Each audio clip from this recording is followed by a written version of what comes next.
कमरा अंधेरे से भरा हुआ और बाहर एक वीरान हॉस्पिटल।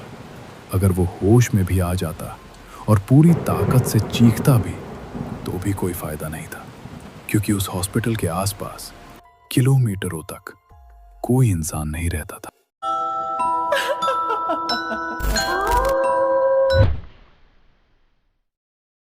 मन भूतों या अफवाहों पर यकीन नहीं करता था। उसके लिए डर से बड़ा सिर्फ एक ही चीज थी, पैसा। उसके दिमाग में सिर्फ कैलकुलेशन चल रही थी, रिस्क कितना है और फायदा कितना। और उस हिसाब से वो जगह बिल्कुल परफेक्ट थी। परफेक्ट। वहाँ कोई नहीं आएगा, किसी को शक भी नहीं होगा। विवान को वहीं ले चलते हैं। एक बार वहाँ पहुँच गए तो कोई हमें ढूंढ भी नहीं पाएगा। रात के करीब 1 बजे तीनों ने मिलकर बेहोश विवान को गाड़ी में डाला। उसके हाथ पैर अब भी मजबूती से बंधे हुए थे, मुंह पर टेप चिपकी थी और उसकी सांसें धीमी लेकिन चल रही थी। गाड़ी धीरे धीरे चल पड़ी और कुछ ही देर में गांव की रोशनी पीछे छूटने लगी।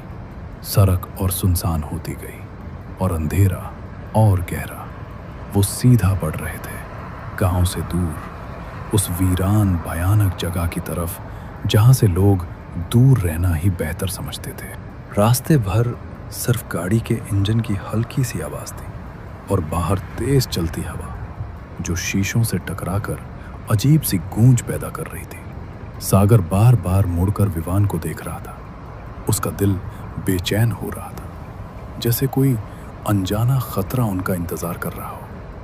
पता नहीं क्यों मुझे ये सब ठीक नहीं लग रहा, जैसे हम लोग कुछ बहुत गलत कर रहे हैं। अब ठीक गलत का वक्त निकल चुका है। अब सिर्फ एक ही चीज़ मैटर करती है, बचना। और फिर कुछ देर बाद वो बिल्डिंग उनके सामने खड़ी थी, एक लाश की तरह, बेजान, खामोश और डरावनी।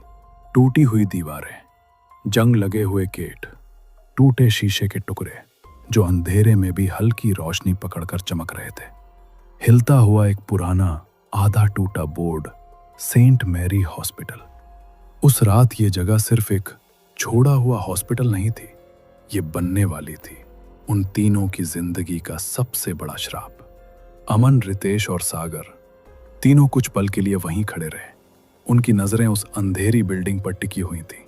दिल के अंदर हल्का सा डर जरूर था, लेकिन मजबूरी उस डर से ज्यादा बड़ी थी। उन्होंने एक दूसरे की तरफ देखा, बिना कुछ कहे, जैसे सब समझ रहे हो। फिर धीरे से गाड़ी का दरवाजा खोला। पीछे सीट पर विवान बेहोश पड़ा था। उसकी सांसें हल्की हल्की चल रही थी, चेहरा फीका पड़ चुका था। तीनों ने मिलकर उसे संभाला और धीरे से गाड़ी से बाहर निकाला, जैसे कोई भारी बोझ उठा रहे हो। लेकिन असल में वो सिर्फ उसका जिस्म नहीं था, वो उनका जुर्म था जो अब उनके कंधों पर और भारी होता जा रहा था, और जिसे लेकर वो उस बिल्डिंग के अंदर जाने वाले थे, जहां से शायद वापस आना इतना आसान नहीं होगा।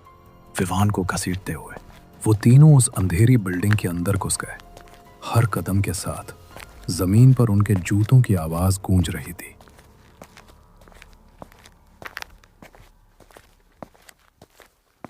हर स्टेप पर हल्की सी क्रिक की आवाज आती। सागर की सांसें तेज हो गई थी। रितेश बार बार पीछे मुड़कर देख रहा था और अमन चुप था। जैसे ही वो ऊपर पहुंचे, अचानक तीनों के कदम रुक गए। उनके सामने एक कमरा था। दरवाजे के ऊपर लिखा था रूम नंबर 217। दरवाजा आधा खुला हुआ था। रितेश ने धीरे से दरवाजे को धक्का दिया। अंदर का अंधेरा और गहरा था। तीनों ने एक दूसरे की तरफ देखा, फिर बिना कुछ कहे विवान को घसीटते हुए अंदर ले गए। रूम के बीच में एक पुरानी जंग लगी व्हीलचेयर पड़ी थी। उसके पहियों पर धूल जम चुकी थी और लोहे का फ्रेम जगह जगह से काला पड़ चुका था। विवान को उसी व्हीलचेयर पर बिठा दिया गया। उसके हाथ पैर मजबूत रस्सी से बांध दिए गए, इतने कस के कि अगर वो होश में भी आता तो हिल तक नहीं पाता। उसका सिर धीरे से एक तरफ झुक गया, बेहोश, बिल्कुल लाचार, जैसे उसकी जिंदगी पर अब उसका कोई कंट्रोल ही ना हो। रूम में सिर्फ उनकी सांसों की आवाज थी और कहीं दूर से आती हवा की हल्की सी गूंज। रात के करीब 2 बजे पुराने सेंट मैरी हॉस्पिटल के अंदर हर तरफ एक अजीब सा सन्नाटा फैला हुआ था। लंबी अंधेरी कॉरिडोर्स, टूटी हुई खिड़कियां और हवा के साथ गूंजती हुई पुरानी दीवारों की आवाजें, सब कुछ बहुत डरावना लग रहा था। अमन, रितेश और सागर विवान को हॉस्पिटल के पुराने आईसीयू वार्ड के एक कमरे में बांध चुके थे। कमरा आधा टूट चुका था, सीलिंग से प्लास्टर जगह जगह गिरा हुआ था, पुराने मेडिकल इक्विपमेंट्स धूल में पड़े थे। विवान के हाथ पैर अब भी मजबूत रस्सी से बंधे हुए थे, मुंह पर टेप लगी हुई, और वो व्हीलचेयर पर आधी बेहोशी में झुक कर बैठा था। यार, मुझे बिल्कुल अच्छा नहीं लग रहा। ये जगह ठीक नहीं है, पता नहीं क्यों, लेकिन ऐसा लग रहा है जैसे कोई हमें देख रहा हो। बस चुपचाप रात निकालना है। सुबह तक पैसों का कुछ ना कुछ हो जाएगा, उसके बाद यहाँ से निकल जाएंगे। मुझे भी यहाँ 1 मिनट रुकना अच्छा नहीं लग रहा। डरने की ज़रूरत नहीं, यहाँ सिर्फ पुरानी दीवारें हैं, टूटे हुए कमरे और लोगों की बकवास कहानियाँ। भूत वूत कुछ नहीं होता, समझे? थोड़ी देर बाद तीनों ने डिसाइड किया कि वो ग्राउंड फ्लोर के पुराने रिसेप्शन एरिया में बैठेंगे और विवान को ऊपर आईसीयू वार्ड के उस कमरे में ही रहने देंगे। वैसे भी उसका वहां से भागना नामुमकिन था। हाथ पैर मजबूती से बंधे हुए, कमरा अंधेरे से भरा हुआ और बाहर एक वीरान हॉस्पिटल। अगर वो होश में भी आ जाता और पूरी ताकत से चीखता भी तो भी कोई फायदा नहीं था, क्योंकि उस हॉस्पिटल के आसपास किलोमीटरों तक कोई इंसान नहीं रहता था। तभी अचानक ऊपर से किसी के चलने की आवाज आई। तीनों एकदम से चुप हो गए, सांसें तक रुक सी गई। आवाज बिल्कुल साफ थी, जैसे कोई धीरे धीरे कॉरिडोर में चल रहा हो। तुम दोनों ने सुना? शायद विवान होश में आ गया, वही होगा। मैं देख कर आता हूँ। अमन धीरे धीरे सीढ़ियों की तरफ बढ़ा। उसका दिल तेज धड़क रहा था।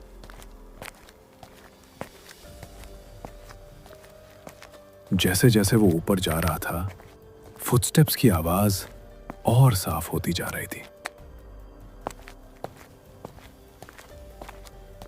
अमन धीरे धीरे आईसीयू वार्ड के पास पहुंचा।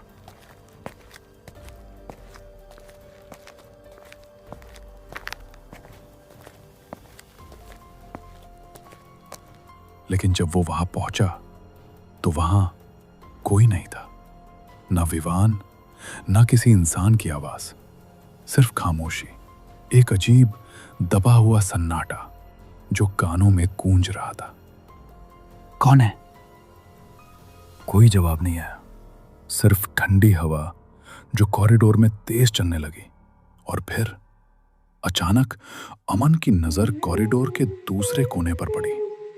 वहां अंधेरे के बीच एक सफेद साया खड़ा था, बिल्कुल चुप, बिल्कुल सीधा, जैसे कोई इंसान बस उसे देख रहा हो। सफेद कपड़े, लंबे कीले बाल और सिर हल्का सा झुका हुआ, बिल्कुल एक पुरानी नर्स की तरह। वो हिली तक नहीं, बस खड़ी थी, खामोश। और उसी पल वो साया अचानक तेजी से कॉरिडोर के दूसरे साइड मुड़ गया, इतनी तेजी से जैसे हवा में घुल गया हो।